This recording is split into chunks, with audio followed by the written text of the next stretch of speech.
আমরা এখন যার সামনে বসে আছি এটা হলো হযরত মাওলানা শামসুল হুদা রহমাতুল্লাহি আলাইহি। উনার নাতি বলা হয়, উনার নাতি। তো হুজুর আমাকে অনেক সম্মান দিয়েছে যে হুজুর যেখানে বসে থাকে এখানে আমাকে বসাইছে। আসলে আমরা মানে ব্যবহার উনার যে মানে একটা আপ্যায়ন অনেক মানে সম্মান করেছে আমাদেরকে, এটা মানে সামনে বলা ঠিক না, তারপরও সামনে আমরা বলছি। যাই হোক, এখন আমরা হুজুরের কাছ থেকে মাদ্রাসা সম্পর্কে আমরা জানবো। হুজুর, আপনি তো এই মাদ্রাসার বর্তমানে প্রধান হিসাবে আছেন। আউযুবিল্লাহি মিনাশ শাইতানির রাজিম। বিসমিল্লাহির রহমানির রহিম। আলহামদুলিল্লাহি রাব্বিল আলামিন ওয়াসসালাতু ওয়াসসালামু আলা রাসূলিল কারীম। আমি প্রফেসর মোহাম্মদ সরওয়ার জাহান সিদ্দিকী। আমি মূলত আনন্দমোহন কলেজের প্রফেসর। জি, জি। আমার দাদা মরহুম মাওলানা শামসুল হুদা পাঁচবাগী রহমতুল্লাহ আলাইহি এর বড় সন্তান আমার পিতা। জি, জি। তো এই হিসাবে মাওলানা আবু বকর সিদ্দিক, প্রাক্তন অধ্যক্ষ পাঁচবাগ ইসলামিয়া সিনিয়র মাদ্রাসা, জি। উনি আমার পিতা। আমার দাদার সম্পর্কে তো আপনারা শুনেছেন। জি, জি। আপনারা গুগল সার্চ করলেও দাদার জীবনী পাবেন। ওইখানে ছোট্ট একটা জীবনী আছে। তো সংক্ষেপে বলছি যে উনি একজন আল্লাহর ওলি ছিলেন। এই পাক ভারত উপমহাদেশের মধ্যে একজন শ্রেষ্ঠ আল্লাহর ওলি উনি ছিলেন। জি। ওনার সাথে ওনার সাথে খিদির আলাইহিস সালাম নামক এখন যে এক নবী জীবিত আছেন চারজন, এর মধ্যে একজন খিদির আলাইহিস সালাম, ওনাকে পানির নবী বলা হয়। জি, জি। ওই খিদির আলাইহিস সালামের সাথে দাদার ৩ বার দেখা হয়েছে। খিদির আলাইহিস সালামের প্রথম দেখা দাদা শৈশবকালে এই পাঁচবাগ ইসলামিয়া সিনিয়র মাদ্রাসার মাঠেই দাদাকে শিশু অবস্থায় উনি পেয়েছেন। জিজ্ঞেস করেছেন, তোমার নাম কি?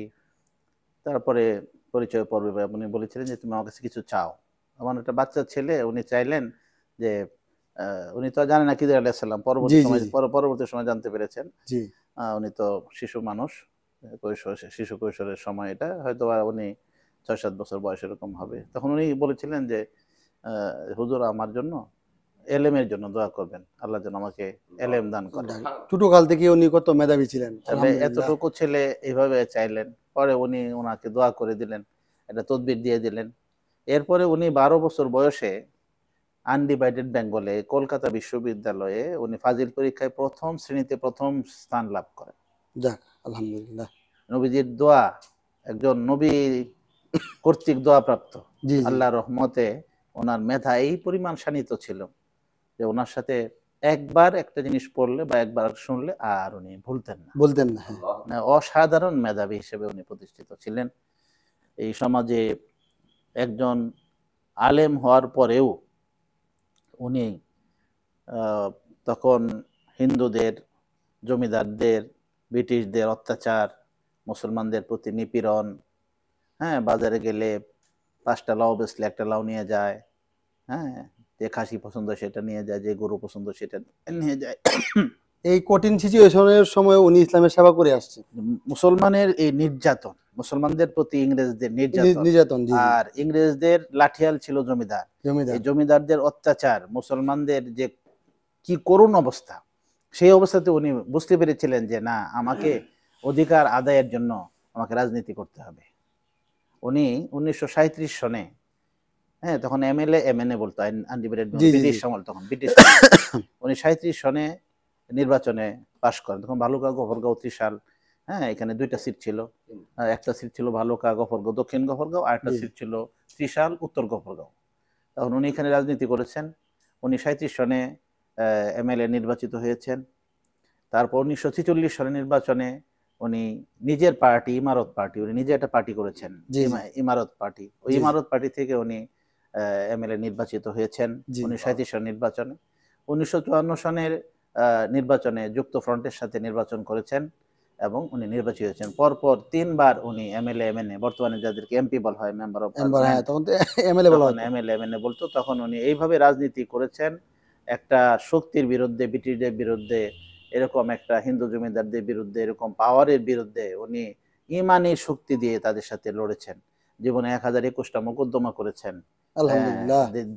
ধর্মের জন্য, দেশের জন্য, জাতির জন্য ১০২১টা মোকদ্দমাতে উনি জয়লাভ করেছেন। আলহামদুলিল্লাহ।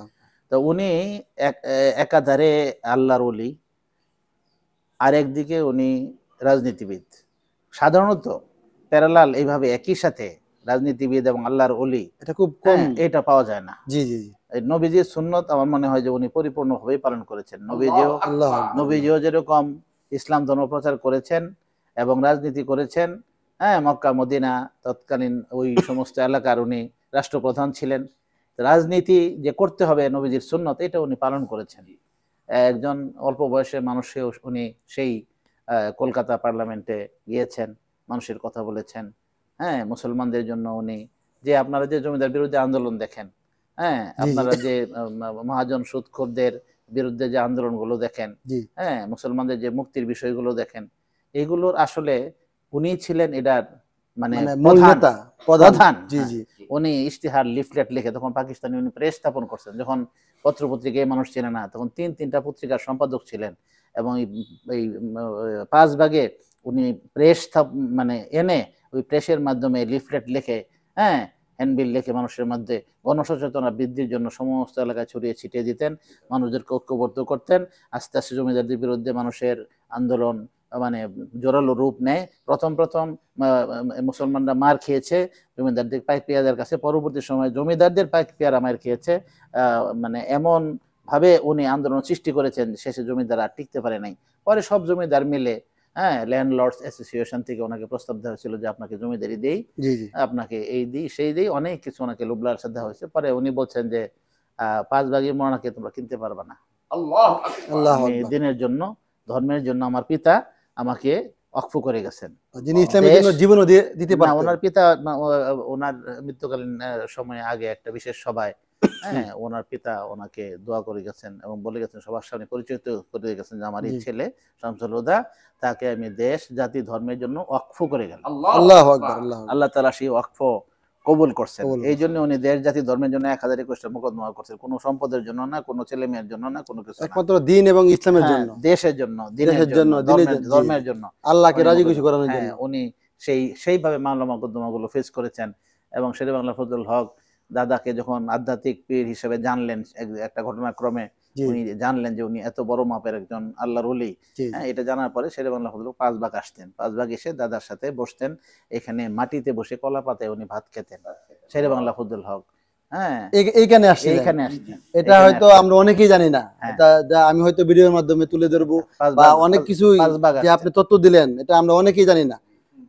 ইনশাআল্লাহ আমি এটা মাওলানা শেরে বাংলা, সর্বোচ্চ তুলে দেওয়ার চেষ্টা করব। মাওলানা ভাসানী শেরে বাংলা ফজলুল হক ওনার সমসাময়িক নেতা। জি জি তো আমার চাচা মাওলানা আবুল হাস, উনি দেখেছেন যে আপনার শেরে বাংলা ফজলুল হক, তারপরে আপনার মাওলানা ভাসানী আমার দাদাকে পায়ে ধরে কদমবুসি করেছেন।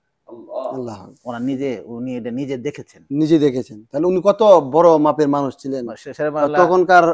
শেরে বাংলা ফজলুল হক ওনার মোকদ্দমাগুলো করে দেওয়ার সময় দাদা বলতেন, হক সাহেব, আপনি এত মূল্যবান সময়, আপনি আমার এই, আমি একটা সাধারণ মানুষ, আমার এই মামলা মোকদ্দমাগুলো করার জন্য সময়টা নষ্ট করতেছেন। জি পরে হক সাহেব বলছেন যে হুজুর, একটা মামলা তো আপনার পরিবারের, আপনার স্ত্রী সন্তানের জন্য না, প্রত্যেকটা হলো দেশ জাতি ধর্মের জন্য।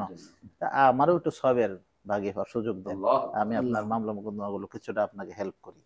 সেটা শেরে বাংলা ফজল হক যেভাবে ওনাকে সম্মান করতেন, স্নেহ মানে শ্রদ্ধা করতেন, অনুরূপভাবে শ্রদ্ধা করতেন মাওলানা ভাসানী। উনি ময়মনসিংহ আসছেন, ময়মনসিংহ এসে দাদার ব্রাহ্মপল্লী বাসায় আসছেন।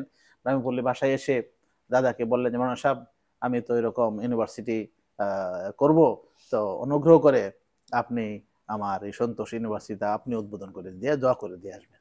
আল্লাহ। আচ্ছা, আমরা যেটা উনি যে যিনি নাম বলেছেন শেরে বাংলা একে ফজলুল হক, যাকে বাংলার বাঘ বলা হয়, উনি বাংলার বাঘ উপাধি পেয়েছে। ইনি হযরত মাওলানা শামসুল হুদা রহমতুল্লাহি আলাইহি এই স্থানে, এই 5 ভাগ এখানে এসে ওনার সাথে কলা পাতাতে ভাত খেয়েছে। মানে জিনিসটা মানে ভেরি ইন্টারেস্টিং, অ্যামাজিং বিষয় মনে হচ্ছে। আমরা আসলে এই ওনার যে স্মৃতিগুলা বা এই সব কথা অনেকেই হয়তো জানি না। তো হুজুরের কাছ থেকে আমরা যেটা শুনেছি, অনেক তথ্য আমরা পেয়েছি। ওনার জীবনের যে মূল যে হেডলাইনগুলা উনি এটা সংক্ষেপে বলার চেষ্টা করেছে। হুজুরের কাছে আমি আরো 2-3টা প্রশ্ন রাখবো আমরা। আচ্ছা হুজুর, ওনার যে গুরুস্থান বা আমরা কবর যেটাই বলি, অন্য অন্য বড় যে আলেম বা যারা হয় তাদেরকেও দেখলাম বিশাল একটা কবর বা মাজার সিস্টেম করে এখানে দান করতেছে, মানুষ দোয়া করতে, সেজদা করতেছে। তো হযরত মাওলানা শামসুল হুদা রহমতুল্লাহি আলাইহি চাইলেই তো অনেক কিছু করা যেত, তো আপনারা এটা করেন নাই কেন? দাদার মাথাটা আমার কোলে নিয়ে আমি ইয়াসিন সূরা পড়ছিলাম। জি। এই ইয়াসিন সূরা কয়েকবার পড়তে পড়তেই উনি মৃত্যুবরণ করেন ওই সময়, আমার কোলেই উনি মৃত্যুবরণ করেন। আর উনি আমাদেরকে বারবারই বলে গিয়েছেন যে উনি লিফলেটেও লিখেছিলেন যে দরগা পূজা এবং দুর্গা পূজা এক। দরগাতে যারা সন্তান চায় পূজা করে এবং যারা দুর্গা পূজা করে হিন্দুরা, তারা মোরলেস সেম, তাদের কোনো পার্থক্য নেই।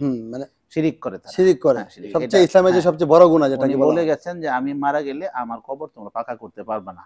পাকা করলে এখানে একটা মাজার হবে, মাজার হলে এখানে বিশৃঙ্খলা সৃষ্টি পূজা হবে এবং মানুষ সিজদা করবে।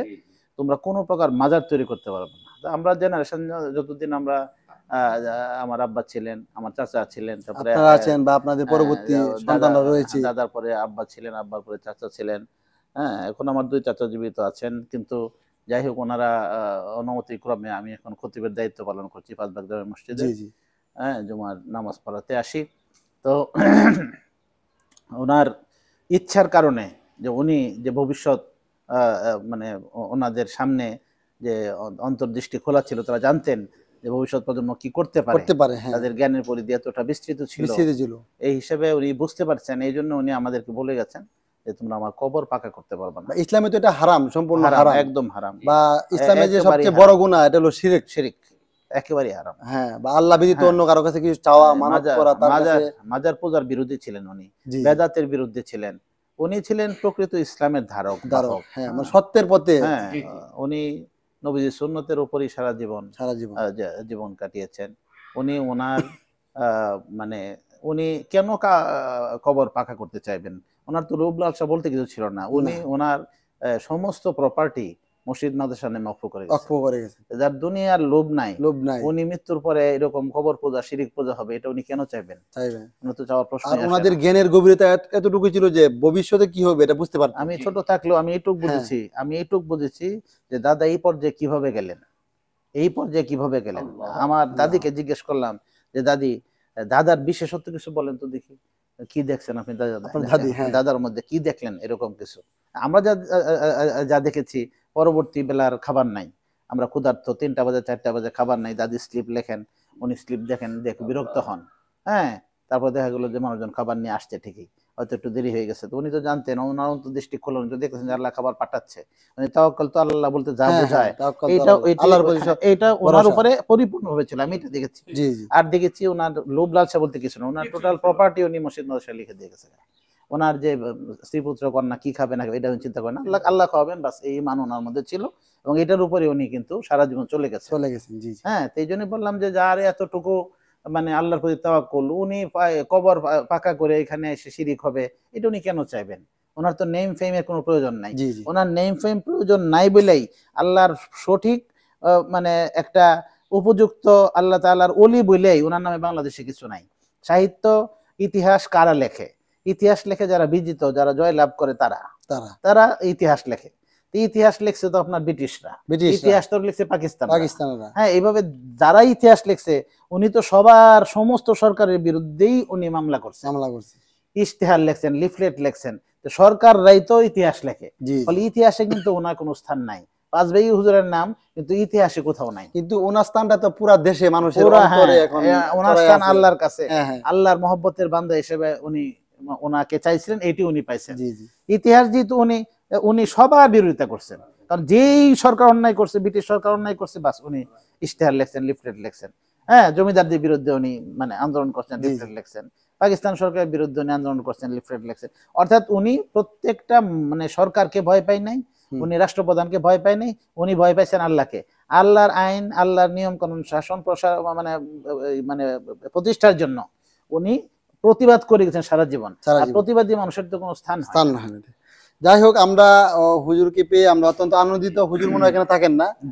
জি, আমরা আসলে হুজুরকে মনে হয় শুক্রবার ব্যতীত আমরা মানে অনেকেই এসে পাবো না। যারা হুজুরের সাথে সাক্ষাৎ করতে চান শুক্রবারে আসবেন, তো এটা আমাদের সৌভাগ্য বলা যায়। তো আমাদেরকে হুজুর যেখানে বসেন সম্মান করে আমাদেরকে এখানে বসাইছেন, এটা আসলে এখানে বসার যোগ্যতা আমার নেই, কারণ হুজুর অত্যন্ত বড় মাপের মানুষ।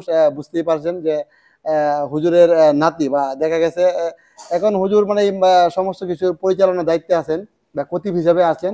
তো হুজুর, আপনার সাথে কথা বলে আমরা অনেক কিছু জানতে পারলাম, যেটা হয়তো আমরা সাধারণত জানি যে অল্প, কিন্তু আপনার যে মূল হেডলাইন হিসাবে যে ওনার যে জীবনীটা তুলে ধরলেন, তো এটা হয়তো আমি যতটুকু পারি ইনশাল্লাহ সবার মাঝে এটা ছড়াই দেওয়ার চেষ্টা করব। তো আপনার সাথে কথা বলে অনেক ভালো লেগেছে। তো ইনশাআল্লাহ আমার বাড়ি হোসেনপুর, আপনার একদিন দাওয়াত রইলো। ইনশাআল্লাহ, শুকরিয়া, জি জি জাযাকাল্লাহু খাইরান। জি আল্লাহ তাআলা আপনার এই প্রচেষ্টা, আপনার এই মহতী উদ্যোগকে আল্লাহ তাআলা কবুল মঞ্জুর জি করুন। দিন, দেশ, ধর্মের মাওলানা শামসুল হক পাঁচ ভাগের অনুসারী হিসেবে জি জি দেশ, জাতি, ধর্মের জন্য কাজ করবেন। জি জি হ্যাঁ, ইনশাল্লাহ ইনশাল্লাহ নির্লোভভাবে কাজ করবেন, আল্লাহর উদ্দেশ্যে, আল্লাহকে খুশি করার জন্য কাজ করবেন। প্রত্যেকটা কাজের বিনিময় আল্লাহ তাআলা দিবেন ইনশাল্লাহ ইনশাআল্লাহ। ইনশাল্লাহ। হুজুর, ঠিক আছে হুজুর, ঠিক আছে। আসসালামু আসসালামু আলাইকুম ওয়া আলাইকুম রাহমাতুল্লাহি ওয়া বারাকাতুহু। হুজুরের কাছে আমরা কথা বললাম, শেষ পর্যন্ত হুজুর আমাদেরকে আপ্যায়ন করছে যে মিষ্টি মুখ করাচ্ছে। আসলে হুজুরদের ব্যবহারটা অনেক ভালো। তো যারা হুজুরের সাথে কথা না বলবেন এটা বুঝতে পারবেন না। তো সবাই এসে এখানে কথা বলবেন, বা যারা স্টুডেন্ট ভর্তি করতে চান, বিশেষ করে হ্যাফসখানায় এই যে ছাত্ররা, আপনারা সবাই ভালো আছেন? আচ্ছা, এই যে ছাত্র দেখতে পাচ্ছেন, এখানে অনেক স্টুডেন্ট রয়েছে। এই আপনারা ভর্তি করলে এখানে আপনারা ভর্তি করতে পারেন। এখানে অনেক ভালো লেখাপড়া হয়। হ্যাঁ, অনেকে না, এখানে অল্প স্টুডেন্ট আছে, বাট এখানে বিকাল বেলা, আজকে শুক্রবার ছুটির দিন। তো যারা আপনারা ভর্তি করতে চান, বিশেষ করে এখানে ছেলে স্টুডেন্ট, আপাতত ওই সুযোগ আছে, এখানে ছেলে স্টুডেন্টের আপনারা ভর্তি করতে পারবেন। হয়তো ওনারা মেয়েদেরকে ভর্তি করার বিষয়তে পরে চিন্তা ভাবনা করবেন, এই মহিলাদেরকে এটা পরে একটা হিসাব কিতাব। তো এখন যারা ভর্তি করতে চান অবশ্যই আপনারা যোগাযোগ করে ভর্তি করতে পারবেন। আসসালামু আলাইকুম।